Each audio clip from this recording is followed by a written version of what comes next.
Selamat malam Bapak Ibu Saudara, seluruh anggota Jemaat GKP Sukabumi dimanapun saudara berada. Beberapa hari ini, khususnya 2 hari lalu, 1 hari yang lalu, dan hari ini saya menerima beberapa pertanyaan yang lebih kurang sama berkaitan dengan kebaktian yang kita lakukan di rumah kita masing-masing secara mandiri atau secara streaming. Pertanyaan itu berkaitan dengan sakramen perjamuan kudus yang biasanya kita lakukan pada peringatan hari Jumat Agung, pada hari kematian Tuhan Yesus. Berkaitan dengan hal ini, saya mau mengingatkan kita kembali pada isi surat Majelis Jemaat yang beberapa waktu lalu dikirimkan kepada saudara-saudara, yang salah satu isinya adalah yang menyatakan bahwa pada tahun ini kita akan merayakan Jumat Agung tanpa sakramen perjamuan kudus. Nah, tentu hal ini menimbulkan beberapa pertanyaan, kegelisahan atau mungkin kekecewaan, semoga tidak kecewa, tentang tidak adanya sakramen perjamuan kudus pada Jumat Agung ini. Maka izinkan saya memberikan beberapa penjelasan terkait hal ini. Yang pertama, saudara-saudara, kita harus memahami bahwa sakramen perjamuan kudus pada hakikatnya adalah sakramen yang dilakukan oleh gereja berdasarkan perintah langsung Tuhan Yesus kepada murid-muridnya pada saat itu untuk mengenang Tuhan Yesus. Atau dalam 1 Korintus 11 ayat 24, 25 dan juga Lukas 22 ayat 19 dikatakan di sana, lakukanlah ini menjadi peringatan akan aku. Jadi di sini kita harus memahami bahwa sakramen itu, perjamuan kudus itu dilakukan karena Tuhan Yesus meminta murid-muridnya dan sekarang kita untuk mengenang Dia, memperingati Dia. Maka sebetulnya ini juga berkaitan tentang mengenang keseluruhan hidup Yesus. Bukan hanya kematiannya saja, tapi mengenang keseluruhan hidup Yesus sejak lahirnya, sejak Ia lahir, Dia hidup, berkarya, mati, bangkit, naik ke sorga, bahkan sampai nanti kita menantikan kedatangannya kembali. Jadi pada intinya, saudara-saudara, setiap kali kita mengenang Yesus atau setiap kali kita mengingat Yesus, pada saat itu sebetulnya kita diajak untuk merayakan jamuan meja Tuhan, perjamuan malam terakhir, yang kini kita sebut sebagai perjamuan kudus.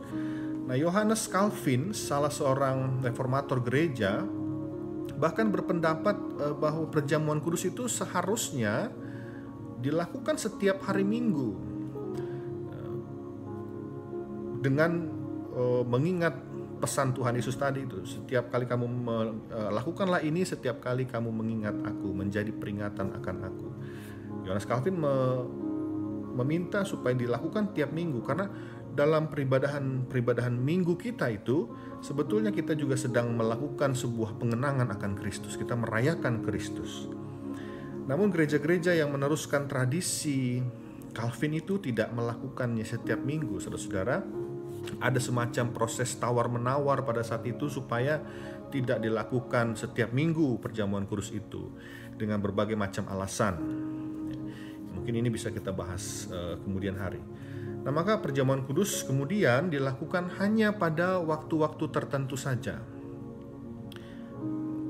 Salah satunya adalah saat Jumat Agung. Nah, GKP meneruskan tradisi ini, meneruskan tradisi bahwa salah satu momen merayakan perjamuan kudus adalah pada saat Jumat Agung. Beberapa gereja lain yang seajaran atau seasas juga dengan GKP, ada yang melakukan perjamuan kudus pada hari Kamis Putih atau ketika Minggu Paskah. Tentu juga dengan beberapa atau berbagai macam alasan teologis di dalamnya. Nah, lalu kemudian ada juga yang bertanya, mana yang lebih benar? Yang melakukan perjamuan kudus di Jumat Agung, di Kamis Putih atau di Paskah? Menurut saya semuanya benar, tidak ada yang salah atau tidak ada yang kurang benar. Kenapa? Karena kapanpun perjamuan kudus itu dilayankan, kapanpun perjamuan kudus itu dilakukan, dilaksanakan, sebetulnya itu dilakukan dalam rangka mengenang Yesus Kristus. Jadi ketika kita perjamuan kudus di Jumat Agung, bukan kita melakukan perjamuan kudus karena Jumat Agung saja, atau begitu juga ketika ada gereja yang melakukan perjamuan kudus di Minggu Paskah, jadi bukan karena Paskahnya, ya. Jadi kapanpun sebetulnya kita merayakan perjamuan kudus, kita sedang mengenang Yesus Kristus. Oleh karena itu, saudara-saudara, sebetulnya sakramen perjamuan kudus itu tidak bisa kita lekatkan hanya pada hari-hari raya gerejawi tertentu. Ya, misalnya perjamuan kudus atau Jumat Agung itu harus perjamuan kudus, nggak bisa tidak gitu ya, nggak bisa begitu. Meskipun dalam kesepakatan gereja seperti yang tadi saya katakan, khususnya di Gereja Kristen Pasundan, kita melaksanakan perjamuan kudus paling sedikit 4 kali dalam 1 tahun, dan salah satunya adalah pada saat Jumat Agung. Saya berpikir bahwa ini mungkin sebuah kesepakatan dalam rangka juga meneruskan salah satu tradisi yang sudah berlangsung lama di dalam praktik bergereja sejak dulu. Sejak dulu dilakukan perjamuan kudus itu, salah satunya pada saat Jumat Agung. Nah, oleh karena itu ketika saat ini, karena segala situasi dan kondisi kita yang ada, GKP kemudian memilih untuk merayakan Jumat Agung tanpa perjamuan kudus.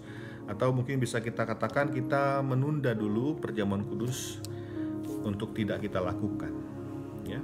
Karena tadi perjamuan kudus itu tidak hanya kita lakukan semata-mata dalam rangka Jumat Agung. Perjamuan kudus itu kita lakukan sebagai bentuk pengenangan kita akan Kristus, dan itu bisa kita lakukan kapan saja sebetulnya. Bisa Kamis Putih, bisa di hari Minggu, atau bahkan bisa di hari-hari Minggu biasa. Ya, makanya ada dalam agenda kita mengadakan perjamuan kudus bukan di hari raya gerejawi. Ya, misalnya kita merayakan perjamuan kudus ketika kita memperingati hari pekabaran Injil atau hari perjamuan kudus sedunia. Ya, 2 hari itu bukan hari raya gerejawi sebetulnya. Ya, jadi perjamuan kudus bisa kita lakukan kapan saja sebetulnya. Tidak harus pada Jumat Agung saja, tidak terbatas pada itu.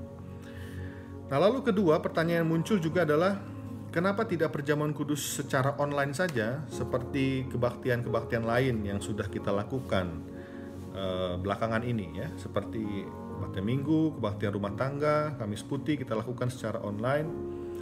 Kenapa perjamuan kudus tidak?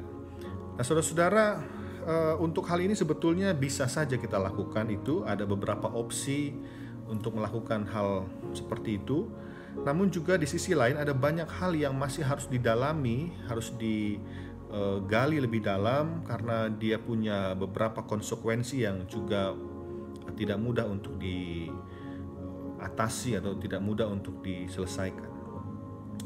Itu bisa kita bahas kemudian hari.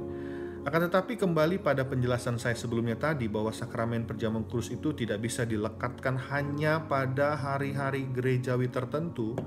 Maka ketika memang kita saat ini berada pada situasi yang penuh keterbatasan, kita mau memahami bahwa perayaan Jumat Agung tidak harus memaksakan untuk merayakan perjamuan kudus. Kita tidak bisa memaksakan semuanya kita lakukan secara online.